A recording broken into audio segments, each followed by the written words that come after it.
Assalamualaikum warahmatullahi wabarakatuh. Perkenalkan, nama saya Lufia Munmaina dari Farmasi Universitas Sriwijaya Angkatan 2021, kelompok 6 yakni kelompok Sudirman. Di sini saya akan membuat video untuk memenuhi tugas PPLF 1 HKMF mengenai materi video kepemimpinan, yang mana materi yang akan saya jelaskan adalah mengenai kejujuran. Kejujuran berarti apa yang kita katakan itu sesuai dengan hati nurani kita dan kenyataan yang ada. Jujur merupakan salah satu sikap positif manusia. Jujur itu sangat amat mahal harganya, karena apabila seorang merusak kejujuran maka akan mendapatkan sanksi yang berat dan lama, yakni biasanya sanksi sosial seperti dikucilkan atau yang lainnya.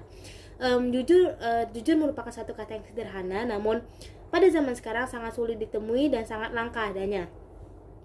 Jujur merupakan pangkal dari kepercayaan, dan biasanya yang menilai seorang itu jujur adalah Allah Subhanahu wa Ta'ala dan orang-orang yang ada di sekitar orang tersebut. Menurut Frans Magnisuseno pada 1993, ada dua sikap jujur dalam hal berhubungan dengan orang lain, yakni bersikap terbuka terhadap orang lain dan bersikap fair. Bersikap terbuka terhadap orang lain di sini artinya kita selalu tampil sebagaimana diri kita tanpa ketidakaslian atau kepalsuan. Kita diharuskan untuk bersikap sebagaimana diri kita yang aslinya, bukan karena orang lain. Lalu apa yang dimaksud dengan bersikap fair? Bersikap fair di sini artinya bahwa kita bersikap untuk memperlakukan orang lain sebagaimana normanya.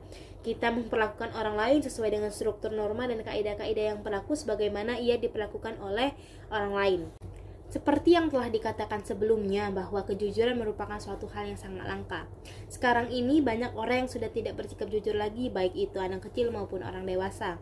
Kejujuran sudah dianggap tidak penting lagi, bahkan bagi sebagian orang kejujuran itu dianggap sebagai suatu hal yang tidak akan menguntungkan bagi dirinya. Terlebih lagi pada seperti kita-kita ini yang sedang menempuh pendidikan di jenjang kuliah. Tak peduli seberapa kuat seorang itu untuk berusaha untuk jujur terhadap dirinya, tetap akan terbawa arus lingkungan. Anggapan bahwa nilai itu lebih penting daripada kejujuran memang tak dapat dibohongi, karena bagi pelajar, untuk mendapatkan nilai yang bagus itu sangat perlu demi kelancaran studi di masa depan. Namun perlu diingat pula untuk tetap bersikap jujur, karena tidak wajar bukan bahwa ketika kita telah lulus dari jenjang kuliah ini dan terjun dalam masyarakat, ilmu yang kita dapat ini tidak dapat diterapkan untuk kemaslahatan umat manusia.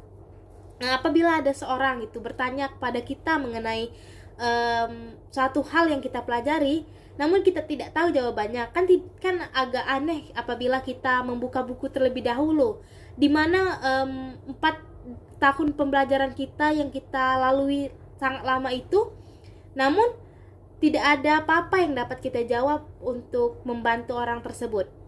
Contoh penerapan lainnya itu misalnya ketika kita berbelanja makanan di pinggir jalan yang dijual secara satuan, dan kita membayar makanan tersebut sesuai dengan jumlah yang kita ambil. Lalu pernah juga kan mendengar mengenai slogan orang Palembang yang beli pempeknya 5, bayarnya siko. Nah, meskipun itu hanya merupakan suatu bahan bercandaan, namun itu juga dapat diambil hikmah bahwa kita tetap harus waspada dan membiasakan diri kita untuk tidak bersikap bohong. Sekian penjelasan saya mengenai materi kejujuran. Apabila ada salah kata saya mohon maaf. Wassalamualaikum warahmatullahi wabarakatuh.